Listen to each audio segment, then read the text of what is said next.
अस्सलामुअलैकुम एवरीवन, कैसे हैं आप सब लोग। उम्मीद करती हूँ कि आप सब लोग खैर आफियत से होंगे। Welcome back to my YouTube channel Nova Learn Hub. आज का जो हमारा टॉपिक है वो है सब फील्ड्स ऑफ बायोलॉजी। आज के टॉपिक में जो टॉपिक्स हम लोग सब टॉपिक्स कवर करेंगे वो हैं physiology, histology, cytology, molecular biology, embryology, genetics. Then हम पढ़ेंगे पैलियोंटोलॉजी और टेक्सोनोमी।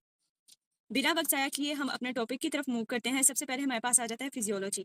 फिजियोलॉजी के बारे में बताने से पहले मैं आपको अपना लास्ट लेक्चर रिवाइज करवा देती हूँ, जिसमें मैंने आप लोगों को मॉर्फोलॉजी और एनाटमी के बारे में बताया। मॉर्फोलॉजी के बारे में मैंने आप लोगों को ये बताया कि जो फिजिकल अपीयरेंस है लिविंग ऑर्गेनिज्म की, उसमें जो उनका पैटर्न है, उनका जो स्ट्रक्चर एक्सटर्नल स्ट्रक्चर है, उनका साइज और शेप जो है हम डिस्कस करते हैं, उसको हम क्या कहते हैं, मॉर्फोलॉजी। जबकि एनाटमी में हम लोग क्या करते हैं कि इंटरनल स्ट्रक्चर को देखते हैं लिविंग ऑर्गेनिज्म के।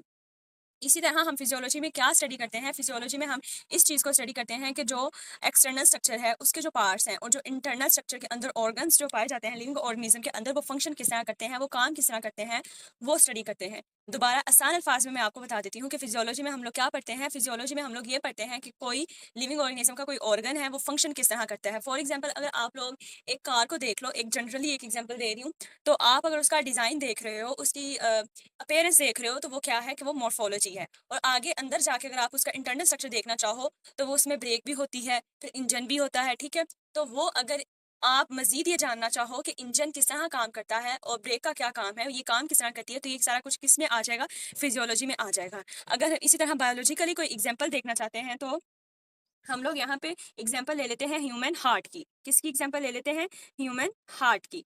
अब इसमें हम लोग ये देखते हैं कि जो ह्यूमन हार्ट है, ये क्या करता है कि ब्लड को पंप कैसे करता है।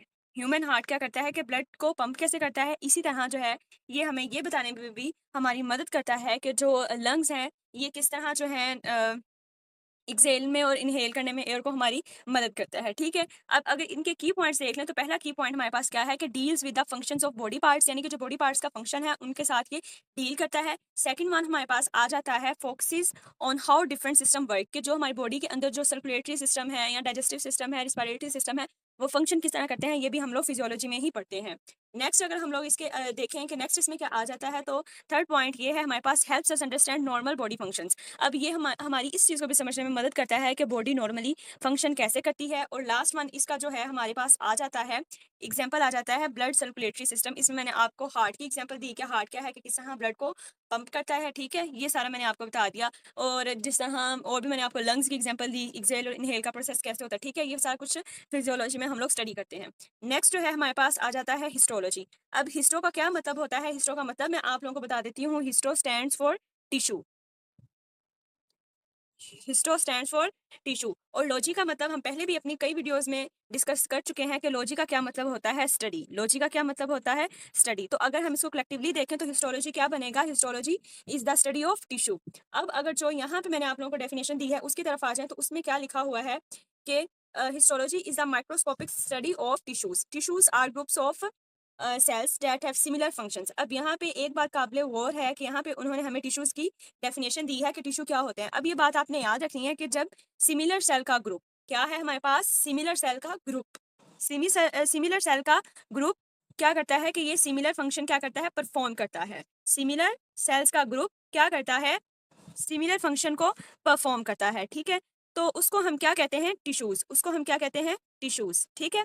ये बात आई होप सो आप लोगों को समझ आ गई होगी। अगर नेक्स्ट हम इसके की पॉइंट्स की तरफ मूव करें, तो पहला की पॉइंट क्या है कि हिस्टोलॉजी को स्टडी करने का क्या मकसद होता है। हिस्टोलॉजी में हम लोग ये देखते हैं, जो डॉक्टर्स हैं या साइंटिस्ट हैं, वो ये देखते हैं कि एक पर्सन को, एक पेशेंट को डिजीज क्या है, कौन सी उसको बीमारी है, यानी कि डिजीज के डायग्नोस करने में हमारी मदद करता है। दूसरा, ये ड्रग की स्टडीज में भी हमारी मदद करता है, ठीक है। और अगर थर्ड वन देखें, तो ये हमें कोई भी ऑर्गन है उसके स्ट्रक्चर को समझने में भी हमारी मदद करता है। अब आप लोग ये देखना चाहते हो, फॉर एग्जांपल कि एक पेशेंट है, उसको बीमारी कौन सी है, तो आप क्या करते हो कि आप टिश्यू को कट करते हो उस ऑर्गन से, और उसको क्या करते हो कि माइक्रोस्कोप के अंडर जो है ऑब्जर्व करते हो, ठीक है। ये यहाँ पे मैंने आपको माइक्रोस्कोप भी दिखाई हुई है। माइक्रोस्कोप के अलावा ये है जो है टिश्यू का एक हम लोगों ने क्या लिया हुआ है, वो ऑर्गन का सॉरी पार्ट लिया हुआ है, टिश्यू लिया हुआ है। और उसको हम लोगों ने क्या किया है, उसको हम लोगों ने ये माइक्रोस्कोप के अंडर रखा हुआ है, और यहाँ से हम लोग देखते हैं, ऑब्जर्व करते हैं अपने टिश्यू को, जो हमारा स्पेसिमन हम लोग देख रहे होते हैं, ऑब्जर्व कर रहे होते हैं उसको। अब इस पार्ट को माइक्रोस्कोप के हम लोग क्या कहते हैं, वो कहते हैं सॉरी आई पीस। ये क्या कहलाता है, आई पीस, अगर आप लोग पूरा माइक्रोस्कोप पे एक कंप्लीट वीडियो चाहते हो तो मुझे कमेंट सेक्शन में बता देना, मैं आपको ये डिटेल में एक अलग से वीडियो बना के सारे जो भी पार्ट्स हैं ना माइक्रोस्कोप के, वो मैं आप लोगों को डिटेल से बता दूंगी कि ये पार्ट क्या कहलाता है, ये पार्ट क्या कहलाता है, ये तो बेस होती है, ठीक है।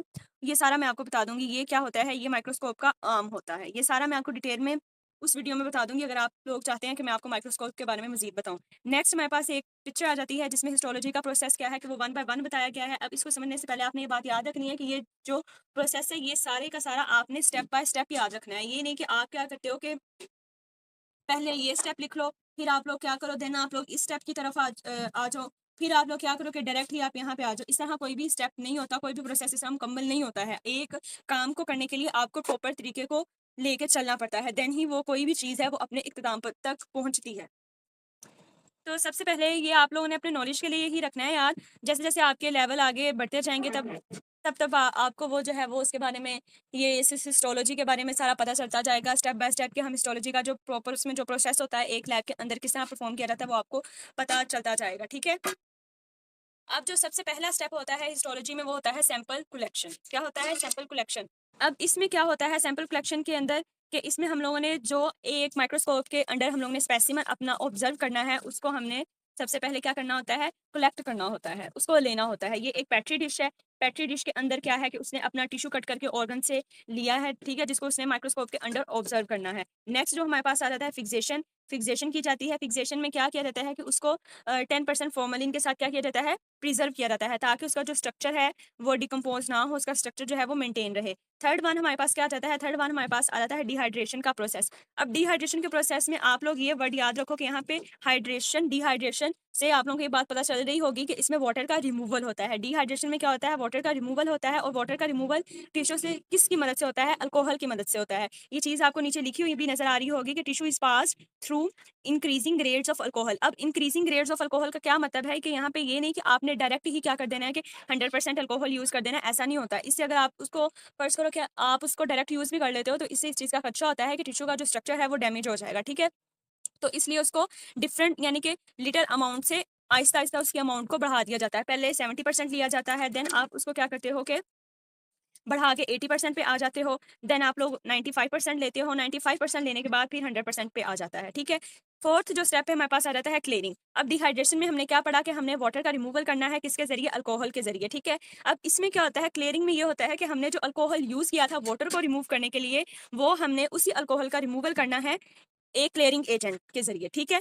अब वो क्लीयरिंग एजेंट हमारे पास कौन सा होता है, जाइलिन। वो क्लीयरिंग एजेंट हमारे पास कौन सा होगा, जाइलिन, ठीक है। ये बात आप लोगों को समझ आ गई होगी कि पहला स्टेप है हमने सैंपल लेना है, दूसरा हमने उसकी फिक्सेशन करनी है, थर्ड हमारे पास डिहाइड्रेशन आ जाता है, और फोर्थ वन हमारे पास क्या है, क्लियरिंग आ जाता है। क्लियरिंग में हम लोग क्या करते हैं, क्लियरिंग में हम लोगों ने अल्कोहल को रिमूव करना होता है एक जो है क्लियरिंग एजेंट के जरिए। आज जो है मैं आपको जस्ट 3 ही इसकी जो सब फील्ड्स हैं बताऊंगी। बकाया का जो पार्ट है वो पार्ट 2 में मैं आपको अपलोड कर दूंगी, तो वो आप लोग वहां पे जाके वीडियो मेरी देख लीजिएगा, क्योंकि आज का मैं ये प्रॉपर सारा लेक्चर कवर अप नहीं कर सकती क्योंकि वीडियो बहुत ज़्यादा लंबी हो जाएगी इस वजह से।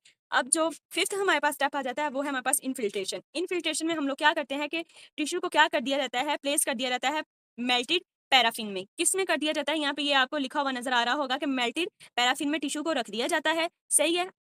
और फिर क्या किया जाता है, उसका मकसद क्या होता है कि जो वैक्स है वो टिश्यू के अंदर जो है वो पेनिट्रेट हो जाए। फिर एम्बेडिंग आ जाता है। एम्बेडिंग में क्या करते हैं कि tissue is placed in a mould and covered with the paraffin wax. अब टिश्यू को क्या किया जाता है कि एक मोल्ड में क्या किया जाता है, प्लेस कर दिया जाता है और उसको कवर कर दिया जाता है एक पैराफिन के जरिए। ठंडा होने के वो क्या कर जाता है कि एक सॉलिड पैराफिन ब्लॉक बन जाता है। अब इसके बाद हमारे पास आ जाता है सेक्शनिंग। अब सेक्शनिंग में आपने आम अल्फाज में याद रखने के लिए ये बात याद रखनी है कि इस प्रोसेस में जो टिश्यू है ना वो थिन स्लाइसिस में जो है, थिन स्लाइसिस ये आप देख सकते हैं, ये इसमें कट डाउन हो जाता है, ठीक है, कन्वर्ट हो जाता है, यानी कि कई उसके थिन स्लाइसिस के उसके सैंपल बन जाते हैं हमारे टिश्यू के जो हमने लिया होता है उसको ऑब्जर्व करने के लिए, ठीक है। अब इसमें सेक्शनिंग में क्या किया जाता है ये मैंने आपको यहाँ पे भी लिखा बता दिया। अब ये डिफरेंट इंस्ट्रूमेंट्स होते हैं लैब में जिसके जरिए सेक्शनिंग की जाती है। माइक्रोटोम भी होता है, ज़्यादातर माइक्रोटोम ही यूज़ होते हैं। माइक्रोटोम के आगे कई टाइप्स हैं जो कि आप फर्दर जैसे जैसे आपकी क्लासेस के लेवल बढ़ते जाएंगे आपको वो समझ आता जाएगा, आप मजीद अंडरस्टैंड कर पाओगे उसको। अब सेक्शनिंग में क्या होता है कि थिन स्लाइसेस बनाए जाते हैं माइक्रोटोम के जरिए। फिर होता है माउंटिंग ऑन स्लाइड। ये जो नीचे आपको ये ट्रांसपेरेंट चीज नजर आ रही है ना, इसको हम कहते हैं स्लाइड। स्लाइड के ऊपर उन्होंने ये क्या रखा हुआ है, ये जो आपको नजर आ रहा होगा इसको हम लोग क्या कहते हैं, ये चीज, ये है हमारा सैंपल। अब ये स्लाइड है, ये सैंपल है हमारा, जो कि एक थिन स्लाइस है। अब इसके ऊपर आपको एक ही ये नज़र आ रहा होगा, ठीक है? इसको हम लोग क्या कहते हैं? Cover slip. इसको क्या कहते हैं? Cover slip. यानी कि अपने सैंपल को हमने क्या कर दिया गया होता है, कवर कर दिया गया होता है कि ये मूव ना करे और अपनी जगह पे ही रहे, जिस हिस्से को हमने माइक्रोस्कोप के ज़रिए ऑब्ज़र्व करना है। इसके बाद जो नौवां प्रोसेस है वो क्या है? डीपैराफिनाइज़ेशन। डीपैराफिनाइज़ेशन में क्या किया जाता है? डीपैराफिनाइज़ेशन में जो है स्लाइड्स को क्या किया जाता है कि उनको ज़ाइलिन के अंदर रखा जाता है, जो वैक्स हम लोगों ने यूज़ की गई होती है उसको रिमूव करने के लिए। ये बात आपने याद रखनी है कि जो चीज़ यहाँ पे पहले यूज़ की गई होती है, नेक्स्ट स्टेप में उसको रिमूव किया जाता है, ठीक है? अब डीपैराफिनाइज़ेशन में क्या है कि ज़ाइलिन के अंदर स्लाइड को रखा जाता है, किस मकसद के लिए? पैराफिन वैक्स को रिमूव करने के लिए। फिर होती है स्टेनिंग। स्टेनिंग इसलिए की जाती है कि वो जो सेक्शंस है ना जो हम लोग ने बनाए हैं, उनको डिफरेंट डाई से क्या कर दिया जाता है? स्टेन किया जाता है, जिसमें हीमाटोक्सिलिन आ जाता है, ये सारी आ जाती हैं to see the structures clearly. जो पार्ट आप लोग क्लियरली देखना चाहते हो उसको, ये आप लोग कॉमन स्टेन्स देख भी सकते हो, जो कि हम अपनी लैब में यूज़ करते हैं। ये आप लोगों का नॉलेज इन्हेंस करने के लिए है। बाद में डिहाइड्रेशन करते हो और क्लियरिंग करते हो, ये 11th स्टेप है। फिर अगर समरी की तरफ आ जाओ तो सैंपल, ये मैंने आपको दोबारा ये सारा ये समरी के ज़रिए बता दिया है। ये सारा बता दिया कि ये प्रोसेस में ये सारे जो हैं स्टेप्स इन्वॉल्व होते हैं। फिर अगर आप लोग आ जाओ एग्जामिनेशन की तरफ, तो एग्जामिनेशन में क्या होता है कि ये जो सारे स्टेप्स हम लोगों ने कर लिए हैं ना, ये सारे स्टेप्स करने के बाद अगर इसमें से आप एक भी स्टेप कर लेते हो ना मिस, तो आपका जो है ये सारे का सारा लैब के अंदर जो काम है वो प्रॉपर नहीं हो पाएगा, ठीक है? आप उसको ऑब्जर्व करोगे तो जो आप ऑब्जर्व करना चाह रहे हो वो आपको प्रॉपरली नहीं दिखेगा, आपका जो है वो एक्सपेरिमेंट ही नहीं होगा। तो आप क्या करते हो कि जो स्लाइड आपने प्रिपेयर की है उसको माइक्रोस्कोप के यहाँ रखते हो, माइक्रोस्कोप के यहाँ रखते हैं यानी कि स्टेज पे। इसको क्या कहते हैं? स्टेज। स्टेज की भी 2 टाइप्स होती हैं, एक मैनुअल होता है और एक क्या होता है कि और दूसरा क्या है? मैकेनिकल होता है। एक मैनुअल होता है और एक मैकेनिकल स्टेज होता है। अब जो मैकेनिकल स्टेज होता है उसमें क्या किया जाता है कि उसमें स्टेज पे क्लिप्स होते हैं, ये इस तरफ क्लिप्स होते हैं, उनके दरमियान स्लाइड को रखा जाता है और उन क्लिप्स के ज़रिए ही हम अपनी स्लाइड को, ये जो स्लाइड है उसको मूव कर पाते हैं अप एंड डाउन या फॉरवर्ड या जिस तरफ भी हम उसको राइट लेफ्ट लेके जाना चाहते हैं।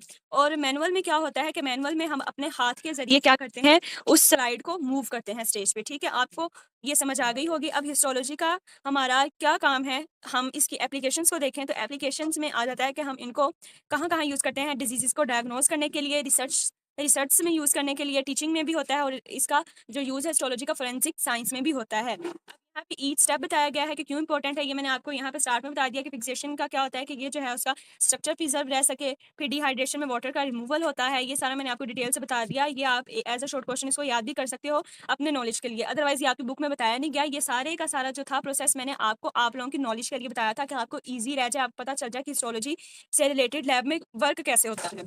तो आई होप सो आज की वीडियो आप लोगों को पसंद आई होगी। नेक्स्ट वीडियो में आपको मैं मोलेक्युलर बायोलॉजी के बारे में बता दूँगी और जो है एम्ब्रियोलॉजी के बारे में बता दूँगी और पैलियोंटोलॉजी के बारे में बता दूँगी। अगर आज की वीडियो आप लोगों को अच्छी लगी तो मेरे चैनल को लाइक, सब्सक्राइब करना मत भूलिएगा। Thank you so much and thanks for watching. अल्लाह हाफ़िज़।